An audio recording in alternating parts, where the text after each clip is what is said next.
সালটা 1995। সেদিনটির কথা আমি কখনোই ভুলব না, কারণ দীর্ঘ অশান্তির পর অবশেষে 16ই ফেব্রুয়ারি সেদিন যখন কোর্টে বাবা ও মায়ের সেপারেশন অর্থাৎ ডিভোর্সের সময় যখন জজ সাহেব মাকে জিজ্ঞাসা করেছিলেন, আপনি কাকে চান, ছেলেকে না মেয়েকে? মা তখন একটু দেরি না করে আমার ভাই অর্থাৎ ছেলেকে চেয়েছিল। আমি মেয়ে বলে মা আমাকে চাননি। আমার বাবাও তখন আমার দিক থেকে মুখ ফিরিয়ে নিয়েছিলেন, কারণ তিনি আবার বিয়ে করে নতুন সংসার করার স্বপ্ন দেখেছিলেন। তাই অযথা আমাকে নিয়ে নতুন সংসারের বোঝা বাড়াতে চাননি। কোর্টের বাইরে কাঠের বেঞ্চিতে বসে আমি তখন অঝরে কাঁদছিলাম। তখন আমাকে বুকে আগলে ধরেছিলেন এক মহিলা কনস্টেবল। তিনি আমাকে আশ্রয় দিয়েছিলেন তার নিজের বাড়িতে। সেখানেও একটা নতুন সমস্যার সৃষ্টি হলো। ওই মহিলা পুলিশের মাতাল স্বামীর লোলুপ দৃষ্টি পড়েছিল আমার শরীরের উপর। আমি শিশু বয়সে অত কিছু না বুঝলেও কেমন যেন একটা খারাপ লাগতো। রাতে যখন ওই কাকিমা বাড়িতে ফিরতেন, তখন আমি তাকে সব ঘটনা খুলে বলে দিতাম। অর্থাৎ ওই মহিলা পুলিশ কনস্টেবল দুশ্চিন্তায় পড়ে গিয়েছিলেন। অতঃপর তিনি আমার নিরাপত্তার কথা ভেবে তিনি আমাকে একটা অনাথ আশ্রমে রেখে আসলেন। তিনি আমাকে অনাথ আশ্রমে রেখে বাড়ি চলে আসার সময় আমাকে দু হাতে জড়িয়ে ধরে অঝরে যেমন করে কাঁদলেন, আমার মাও কিন্তু আমাকে রেখে যাওয়ার সময় ওভাবে কাঁদেননি। প্রতিটা দিন যায়, মাস যায়, ওই অনাথ আশ্রমেই আমার জীবন কাটতে থাকে। খুব অসহায় লাগতো নিজেকে নিজের কাছেই। আমার বাবা মা বেঁচে থাকতেও আমাকে অনাথ আশ্রমে থাকতে হয়। এর থেকে অসহায় বুঝি আর কেউই নেই। বছর দুয়েক পরের কথা, নিঃসন্তান ডাক্তার এক দম্পতি আমাকে দত্তক নেন। তারপর থেকেই জীবনটাই পাল্টে গেল আমার। হেসে খেলে রাজকীয়ভাবে বড় হতে লাগলাম আমি। আমার নতুন বাবা মা আমাকে তাদেরই মতোই ডাক্তার বানাতে চেয়েছিলেন, কিন্তু আমার একগুঁয়ে ইচ্ছে একটাই, আমি উকিল হব। ভগবানের অশেষ কৃপায় আমি হয়ে উঠলাম একজন ডিভোর্সি লয়ার।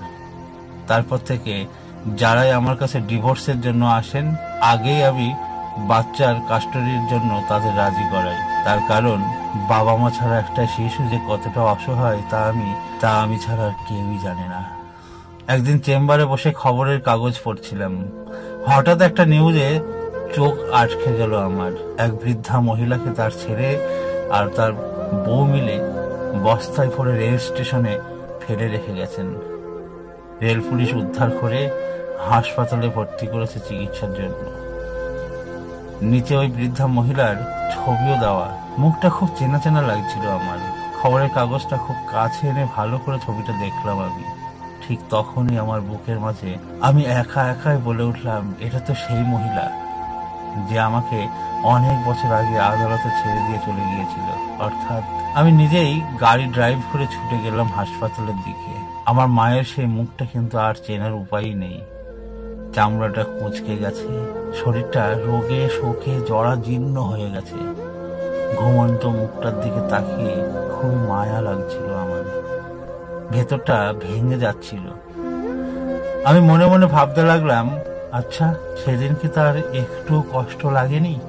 সেদিন তার 10 বছরের শিশু কন্যাটি মা মা করে পিছু কাঁদতে কাঁদতে দৌড়াচ্ছিল। হয়তো লাগেনি। যদি সত্যিই কষ্ট লাগতো তাহলে এভাবে আমাকে ফেলে আসতে পারতো না। আমি একবার ভেবেছিলাম চলে যাব। হঠাৎ দেখি তিনি ঘুম ভেঙে চোখ পিট পিট করে আমার দিকে তাকিয়ে আছেন। আমি বুঝলাম যে আমাকে চিনতে পারেননি তিনি, আর চেনার কথাও না। আমি নিজেই আমার পরিচয় দিলাম। তিনি কয়েক সেকেন্ড আমার দিকে নিষ্পলক তাকিয়ে থেকে হাউ মাউ করে কেঁদে ওঠেন। তিনি নিজের কৃতকর্মের জন্য বারবার ক্ষমা চাইতে থাকে আমার কাছে। আমি নিজের বুকের সাথে শক্ত করে জড়িয়ে ধরি আমার মাকে। আমি আমার মাকে পাওয়ার পর বাবার জন্য মনটা কেমন যেন উতলা হয়ে উঠতে থাকে। আমি আমার মায়ের কাছ থেকে ঠিকানা নিয়ে একদিন বাবার অফিসে যোগাযোগ করি। সেখান থেকে আমি জানতে পারি কয়েক বছর আগেই বাবা রিটায়ার্ড করেছেন। বাড়ির ঠিকানা গিয়ে দেখি সেখানে বাবা নেই। বাবার দ্বিতীয় পক্ষের ছেলে মেয়েদের জিজ্ঞেস করে জানলাম রিটায়ার্ড করার কিছুদিনের মধ্যেই তিনি প্যারালাইজড হয়ে বিছানায় শয্যাশায়ী হয়ে পড়েন। তিনি অযথা একটা রুম দখল করে বিছানা কাঁথা নোংরা করে। তাই এক প্রকার বিরক্ত হয়েই বাবার দ্বিতীয় পক্ষের ছেলে মেয়েরা তাকে একটা সরকারি বৃদ্ধাশ্রমে রেখে আসেন। অযথা ঘরে বোঝা বাড়িয়ে কি লাভ? ওদের কাছ থেকে ঠিকানা নিয়ে আমি ওই সরকারি বৃদ্ধাশ্রমে গেলাম। চিনতে খুব কষ্ট হচ্ছিল। মনে হলো একটা জীবিত লাশ পড়ে আছে বিছানায়। আমি পাশে বসে বাবার হাতটা ধরলাম। আমি পরিচয় দিতেই বাবা মুখ ফিরিয়ে অঝরে কাঁদতে লাগলেন। যে বাবা নিজের একটু সুখের জন্য আমাকে ছেড়ে চলে গিয়েছিলেন। আমি সেই বাবাকেই জড়িয়ে ধরে বললাম, কাঁদো কাঁদো, মন খুলে কাঁদো, তাতে তোমার কষ্টটা একটু কমবে। আমার বাবা মা এখন আমার কাছে এক বাড়িতেই আছেন। তারা একসময় নিজেদের সুখের জন্য আমাকে ছেড়ে চলে গিয়েছিলেন। আমি তাদের সন্তান হয়ে তাদের কষ্ট দেখে তাদেরকে ছাড়তে পারিনি, কারণ তারা তো আমার জন্মদাতা মা আর বাবা।